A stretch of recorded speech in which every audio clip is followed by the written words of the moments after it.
Studio 7.1 presents. ये कहानी एक लड़के के बारे में है जिसका नाम होता है एरन। एक दिन एरन हाइकिंग के लिए एक जगह पर जाता है और वो जगह पूरी तरह से वीरान होती है। वहाँ पर दूर दूर तक कोई भी नहीं होता और जब एरन हाइकिंग कर रहा होता है तो तभी उसे वहाँ पर दो लड़कियाँ दिखाई देती है। असल में ये लड़कियाँ अपना रास्ता भूल गई थी। तब एरन उनसे पूछता है, क्या मैं तुम्हारी कुछ हेल्प कर सकता हूँ? तब ये कहकर फौरन एरन उन लड़कियों के पास जाता है। यहाँ पर एरन उनकी हेल्प करते हुए उन्हें सही रास्ता बताता है और फिर वो इन्हें गाइड करते हुए इन्हीं के साथ आगे के सफर पर निकल जाता है। और जब ये काफी आगे निकल जाते हैं तो एरन इन्हें बताता है कि मैं एक और रास्ते को जानता हूँ और मैं गारंटी देता हूँ कि आपको सफर में बहुत मजा आने वाला है। और अब ये तीनों माउंटेन पास के जरिए आगे बढ़ना शुरू कर देते हैं और ये रास्ते काफी नैरो यानी तंग होते हैं। और जब ये तीनों थोड़ा आगे पहुँचते हैं तो एरन वहाँ से कूद जाता है। तब ये देख कर वो दोनों लड़कियाँ डर जाती है क्योंकि उन्हें ऐसा लग रहा था कि शायद एरन गिर गया है। लेकिन तभी एरन नीचे से उन्हें आवाज लगाता है। असल में वहाँ पर बहुत सारा पानी था, वो जगह एक पूल थी। अब एरन उन दोनों को भी नीचे कूदने के लिए कहता है। तब ये दोनों लड़कियाँ एक एक करके पानी में कूद जाती हैं और ऐसा करने में उन्हें बहुत मजा आता है। वो वहाँ पर काफी एंजॉय कर रहे होते हैं। इसके बाद ये तीनों अपने सफर पर आगे निकल जाते हैं और वहाँ से निकलने के बाद एरन को हाइकिंग के लिए आगे जाना होता है और उन दोनों लड़कियों को अपने घर जाना होता है। तो इसीलिए ये लोग यहाँ पर अलग अलग होने से पहले सेल्फी बनाते हैं। एरन उनसे पूछता है, क्या हम लोग दोबारा कभी मिलेंगे? तब उनमें से एक लड़की कहती है कि कल हमारी रात एक पार्टी है जिसमें कि तुम भी आ सकते हो। इसके बाद एरन उन दोनों लड़कियों को गुड बाय कहकर वहाँ से निकल जाता है। एरन अब माउंटेन पास से आगे बढ़ रहा होता है। वो काफी खुश होता है, वो इस हाइकिंग को काफी एंजॉय कर रहा होता है। लेकिन यहाँ के रास्ते बहुत ही ज्यादा तंग और खतरनाक होते हैं और जब एरन दो तंग पहाड़ियों से नीचे उतरता है तो वहाँ पर एक बड़ा सा पत्थर होता है और जब एरन उस पत्थर का सहारा ले रहा होता है तो तभी वो पत्थर खिसक जाता है, जिसकी वजह से अब बेचारा एरन नीचे गिरने लगता है और वो पत्थर जिसका एरन ने सहारा लिया था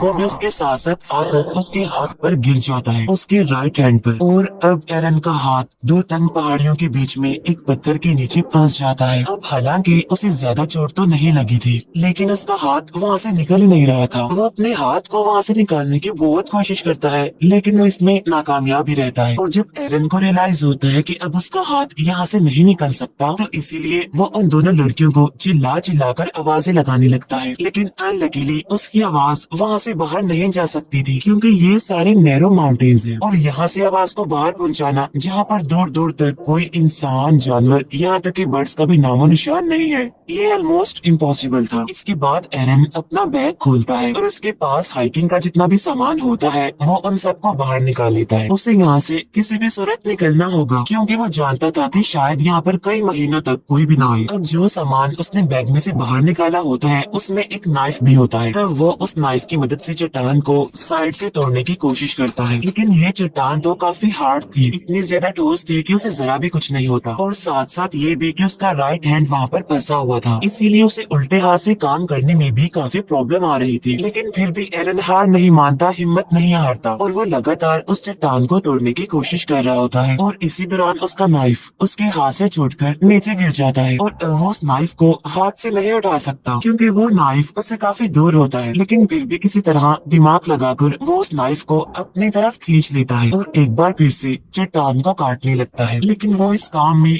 पूरी तरह से नाकामयाब रहता है। अब क्योंकि वो चट्टान इतनी ठोस थी कि उसकी नाइफ की धार भी पूरी तरह से खत्म हो चुकी थी और अब देखते ही देखते रात हो जाती है और एरन को यहाँ पर फंसे हुए काफी घंटे गुजर चुके थे। उसे कुछ समझ नहीं आ रही थी, उसे कुछ नहीं पता था कि वो यहाँ से कैसे निकल सकता है। इसीलिए वो लगातार अपने हाथ को वहाँ से निकालने की कोशिश करता रहता है। ऐसे ही करते करते अगली सुबह भी हो जाती है और अब यहाँ पर एरन को फंसे हुए 25 घंटे हो गए थे लेकिन स्टिल उसे निकलने का कोई रास्ता नहीं मिल रहा था। लेकिन फिर वो अपने कैमरा को ऑन करता है और उसमें रिकॉर्डिंग करना शुरू करता है जिसमें वो कहता है कि पिछले 25 घंटों से मैं यहाँ पर फंसा हुआ हूँ और कोई भी नहीं जानता कि मैं यहाँ पर हूँ क्योंकि मैंने अपने यहाँ पर आने का किसी को भी नहीं बताया था। साथ साथ मेरे पास खाने का सामान भी बहुत ही कम है और पीने के लिए भी सिर्फ 400 से 500 ml पानी है। अब जब वो ये सब कुछ रिकॉर्ड कर रहा होता है तो उसे ऊपर से किसी की आवाज सुनाई देती है। इसी वजह से एरन जोर जोर से चिल्लाने लगता है लेकिन उसका चीखने का चिल्लाने का कोई फायदा नहीं होता क्योंकि वहाँ वहाँ पर तो कोई होता ही नहीं है। कुछ घंटों के बाद वहाँ पर फिर से रात हो जाती है, जहाँ पर एरन को भूख लगने लगती है और उसके पास खाने का जितना भी सामान बचा हुआ था वो उसे खाने लगता है। तब उसे याद आता है कि आज रात उन लड़कियों ने मुझे पार्टी में इनवाइट किया था, जहाँ पर जाहिर सी बात है कि वाइन भी होगी। और अब एरन उस पार्टी को इमेजिन करने लगता है और तो और वो अपने आप से बातें भी करता है।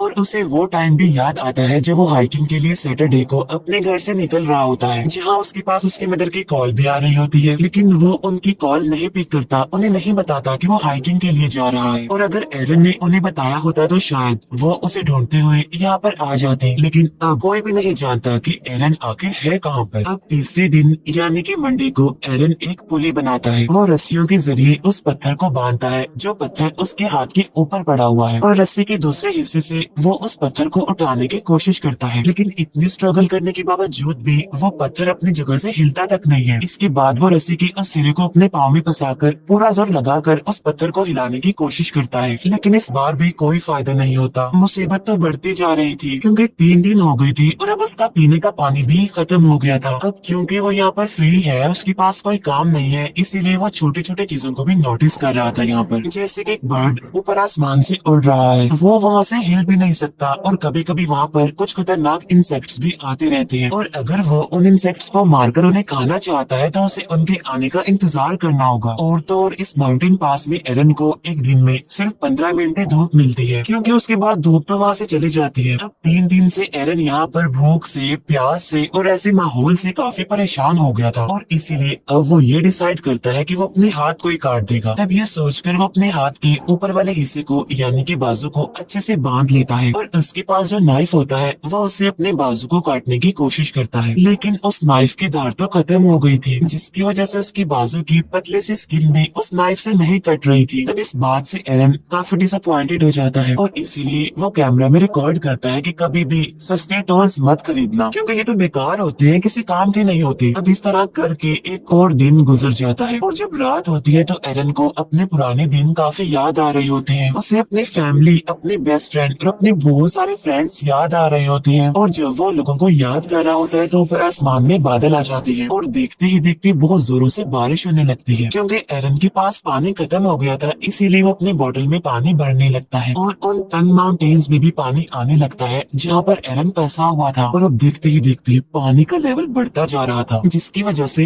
एरन उसमें डूबना शुरू हो जाता है। अब क्योंकि पानी में ग्रेविटी कम होती है, इसीलिए हम भारी से भारी चीज को भी आसानी से उठा सकते हैं। तब एरन भी पानी के अंदर जाकर उस पत्थर को उठाने की कोशिश करता है, और काफी मुश्किलों के बाद वो उस पत्थर को उठा लेता है, जिसकी वजह से फौरन उसका हाथ भी वहाँ से बाहर निकल जाता है। तब एरन वहाँ से निकलकर अपनी गाड़ी की तरफ भागता है। वो अपनी गाड़ी में बैठकर उस जगह से निकल जाता है, लेकिन ये सब कुछ एक ड्रीम था उसका, क्योंकि ऐसा कुछ नहीं होता। अभी भी वो उन्हीं माउंटेन पास में फंसा हुआ था, और वो एक बार फिर से जोर जोर से चिल्लाने लगता है। अब क्योंकि उसे यहाँ पर फंसे हुए काफी दिन हो गए थे, इसीलिए उसे अजीब तरह के ड्रीम्स और हेलुसिनेशंस होने लगती है। एरन को यहाँ पर फंसे हुए 4 दिन हो गए थे, और ये होता है उसका 5वां दिन, इसीलिए उसका बिहेवियर, उसका मेंटल बैलेंस काफी चेंज हो जाता है। वो अपने आप से बातें करता है, कमेंट्री करता है, हंसता है, और ये भी बताता है कि अगर उस दिन मैंने अपनी मदर की कॉल रिसीव की होती, उन्हें मैंने बताया होता कि मैं यहाँ पर आ रहा हूँ, तो शायद आज मैं यहाँ पर फंसा हुआ ना होता। और जिस शॉप से मैंने हाइकिंग का सारा सामान लिया था, वहाँ के शॉपकीपर को भी मैंने कुछ नहीं बताया था, और अगर उसे पता होता इसके यहाँ आने का तो शायद वो एरन की मिसिंग होने की रिपोर्ट करवा देता, जिसकी वजह से कोई ना कोई तो उसे यहाँ पर ढूंढने आ ही जाता। यहाँ पर एरन अपने पेरेंट्स से कहते हैं कि मैं आपसे बहुत प्यार करता हूँ। असल में एरन ये सब कुछ इसीलिए रिकॉर्ड कर रहा होता है क्योंकि उसके यहाँ से निकलने की उम्मीदें खुद भी खत्म हो चुकी थी, क्योंकि वो भूखा भी है, प्यासा भी है, उसकी बॉडी में जान नहीं है, और ये इतना बड़ा पत्थर जो है जिससे वो मूव भी नहीं कर सकता, उसने एरन को जैसे यहाँ पर कैद करके रख दिया है। अब एरन एक बार फिर से अपने हाथ को बांधता है, और वो नाइफ जिसकी धार पूरी तरह से खत्म हो चुकी है, वो उससे अपने हाथ को काटने की कोशिश नहीं करता, बल्कि वो नाइफ की फ्रंट साइड से अपने हाथ पर स्टैब करना शुरू कर देता है। वो नाइफ को इतने अंदर तक गाड़ता है कि वो उसकी हड्डी तक पहुंच जाता है, जिसकी वजह से उसका खून निकलने लगता है, लेकिन इससे आगे एरन कुछ भी नहीं कर पाता मजीद। और अब इस तरह से एक दिन और गुजर जाता है।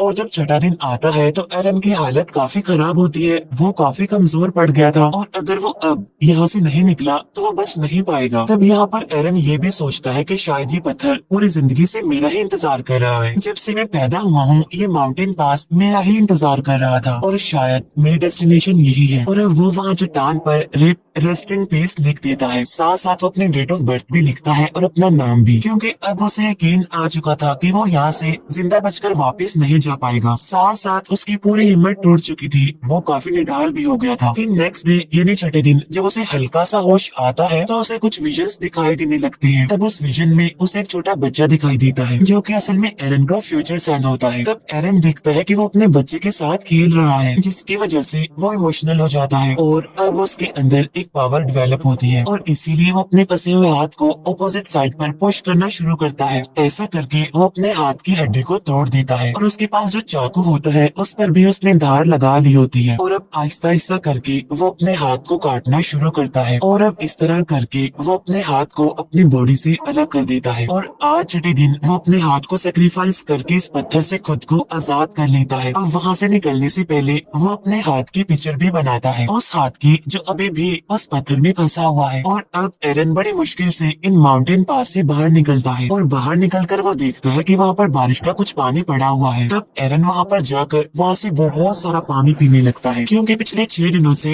ना उसने कुछ खाया था और ना ही पानी पिया था, इसीलिए आज वो जी भर के पानी पीता है। और इसके बाद वो वहाँ से आगे निकलता है और उसे आसमान में उड़ता हुआ वो बर्ड भी दिखाई देता है जिसे वो हर रोज माउंटेन पास से देखा करता था। और आज वो खुद को भी उस बर्ड की तरह आजाद समझ रहा था। लेकिन अभी भी उस एरिया से निकलना कोई आसान नहीं था, क्योंकि वो जगह काफी बड़ी और बंजर थी। लेकिन अभी भी एरन हिम्मत नहीं हारता और इतना ज्यादा पेन में होने के बावजूद भी वो आगे बढ़ता रहता है। और तभी उसे एक फैमिली दिखाई देती है जो कि हाइकिंग के लिए यहाँ पर आई हुई थी। तब एरन उन्हें आवाज लगाता है और वो भागते हुए उसकी तरफ आते हैं। वो एरन की मदद के लिए सिक्योरिटी को बुलाते हैं और इसके बाद वहाँ पर एक हेलीकॉप्टर आता है और फिर एरन को वहाँ से हेलीकॉप्टर के जरिए हॉस्पिटल ले जाया जाता है। फिर हमें कुछ टाइम बाद का सीन दिखाया जाता है जहाँ पर एरन बिल्कुल ठीक हो गया था और एरन ने जो अपने बच्चे के विजन देखे थे वो भी सच हो जाता है, क्योंकि 3 साल बाद एरन एक लड़की से मिलता है और उन दोनों की शादी हो जाती है। इसके बाद एरन का एक बेटा होता है जो सेम टू सेम उसी बच्चे जैसा होता है जिसे एरन ने अपने विजन्स में देखा था। अब इन 6 दिनों में एरन ने मौत को बहुत करीब से देखा, लेकिन उसके बाद भी एरन अपना पैशन नहीं छोड़ता। वो अभी भी क्लाइंबिंग करता है, हाइकिंग के लिए जाता रहता है और वो जहाँ भी जाता है ये नोट जरूर लिखता है कि वो कहाँ कहाँ पर जा चुका है। अब यहाँ पर मैं आपको एक शॉकिंग बात बताती हूँ, वो ये कि ये कहानी एक रियल इंसिडेंट पर बेस्ड है। यानी ये सच है कि एरन 6 दिनों तक उन माउंटेन पास में फंसा रहा। वहाँ उसने बड़ी मुश्किल से अपना टाइम गुजारा और उसने उन चट्टानों पर अपनी डेट ऑफ बर्थ और अपने मरने की डेट भी लिख दी थी, क्योंकि उसे यकीन जो हो गया था कि वो यहाँ से जिंदा बचकर वापस नहीं जाएगा। और जिस पत्थर के नीचे एरन का हाथ फंसा था उसका वेट 360 केजी था। खाने पीने का सामान भी बहुत थोड़ा था, लेकिन फिर भी जो उसकी अच्छी बात उसने हिम्मत नहीं हारी और यही वजह थी कि फिर भी उसने 5 दिन तक सरवाइव कर लिया। और छठे दिन जब उसको लगा कि वो नहीं बचेगा तो किसी पावर ने उसका साथ दिया, जिसमें उसे अपने फ्यूचर सन के विजन्स आए, जिससे उसे पावर मिली और वो वहाँ से निकलने में फाइनली कामयाब हो गया। एरन ने अपने एक इंटरव्यू में ये भी कहा होता है कि अगर वो पहले अपना हाथ काट देता तो उसका बहुत सारा खून बह जाता और वो यहाँ से बचकर बाहर ना निकलता। और जब उसने अपना हाथ काटा उस टाइम भी अगर वो अपना हाथ ना काटता तब भी वो वहाँ पर मर जाता। जब उसने अपना हाथ काटा तो उसकी बॉडी वीक थी, इसीलिए उसका खून ज्यादा नहीं बहा और इसी वजह से हाथ कटने के बावजूद भी वो 4 घंटों तक वहीं पर ही घूमता फिरता रहा। अब इस तरह से एरन ने कभी ना हार मानने वाले अपने जज्बे को दिखाया और इसी के साथ ये मूवी यहीं पर एंड हो जाती है। Thank you for watching. This movie 127 hours has the IMDb rating 7.6. It has the good movie.